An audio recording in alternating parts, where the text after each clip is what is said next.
Christ is risen. He is risen. During the season of the Great Fast, we heard a similar gospel to today, the healing of a paralytic. But in that situation, Jesus, as Mark tells us, was home, and he was inside the house speaking, when these friends of the paralyzed man brought him to the house to bring him to Jesus, but were unable to because of the crowd. So they took him up onto the roof, opened up the roof, and lowered him down among Jesus so he could cure him. Today, what we hear in this Paschal season of the healing of the paralytic is here Jesus comes to Jerusalem and to Bethesda, to this pool with the 5 porticos or porches. And the man is sitting there, but he has no one to help him get down into the water when the angel would stir it so he could be cured. And our Lord sort of asks a question that we can almost say is sort of a dumb question. He's obviously here, he sees this pool, all these blind, lame, and paralyzed people lying there, waiting for the stirring of the water. And yet Jesus goes up to this man and says, "Do you want to be healed?" You know, I always kind of feel like maybe the man kind of wanted to mouth off to Jesus a little bit and say, "Oh no, I don't want to be healed. I just kind of like sitting here. It's a nice place. There's water. There's some porches and stuff. It's a nice place to kind of hang out." Of course the man wants to be healed. That's why he's there. But the man says, "I have no one to help me." In the healing of the paralytic that we heard during the Great Fast, the man who was paralyzed had 4 friends to help bring him to Jesus so he could be healed. This man has no one to help him. So Jesus just tells him, "Well, pick up your mat and go." And he picks up his mat and he leaves. But then the authorities, the Jews, see him, this man carrying his mat. And they say to him, "Why are you carrying your mat? It's not legal for you to do that. It's the Sabbath day. You're not allowed to carry your paddle." "Well, the man who cured me told me to do it." "Who was it?" "I have no idea."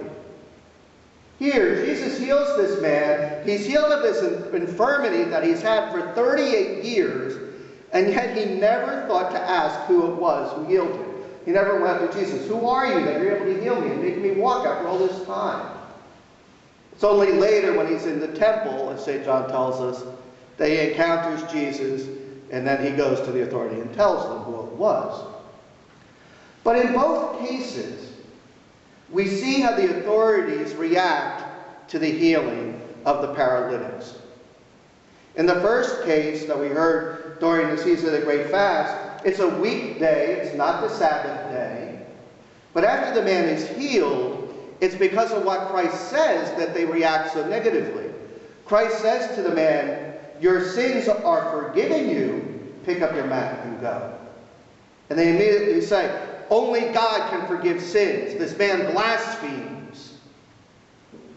What we hear today is the Jews are reacting to the paralyzed man by saying, "It's the Sabbath day. I don't care if you've been healed. You shouldn't be carrying your mat today. It's illegal to do that." Instead of seeing the great miracle that was done, or even just stopping for a moment to think. In the first case, even if they're thinking, "Well, only God can forgive sins, how can this man say your sins are forgiven?" But yet Christ says your sins are forgiven. He's able to rise up the paralytic. If they would have thought, so, well, he's forgiving his sins, he's curing him, maybe that he is the Messiah, maybe we should listen to him. Maybe there's something more here. Instead of rushing to a rash judgment. The same today. "Oh, you're carrying your mat. You shouldn't be doing that. It's the Sabbath day. You can't do those things." Well, the man who healed me. Somebody healed you. You've been sick and lame for 38 years, and now you're able to get up, walk. Who was this? We want to see this person. In both cases, the authorities react negatively. It's almost as if they're envious of Jesus. They're trying to point out the fault instead of seeing the good. St. John Chrysostom, our great father of the church, says that it's when we're envious that charity isn't present. For if we're charitable, then we're not envious. And it's really something for us to think about. Because if we're charitable towards one another, and we see somebody doing something that maybe we don't understand, or we want to say, oh, that's wrong, or maybe it's not right, maybe we have to sit there and realize, maybe we don't have the whole story. Maybe we don't know why they're doing what they're doing. Maybe we need to find out more information. But it's when we're envious that we become critical and we run to rash judgments of not knowing. We just react to a situation as we see it, and we open our mouths before we think.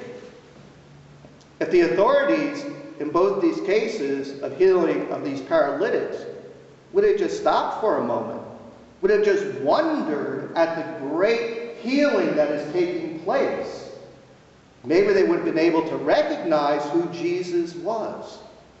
Maybe they would have come to a greater understanding. Maybe they had their questions. Well, yeah, only God can forgive sins. Can this man be God? Is God really in our presence? Maybe they would have come to the realization that, yes, he is. And he's proving it by doing these great deeds.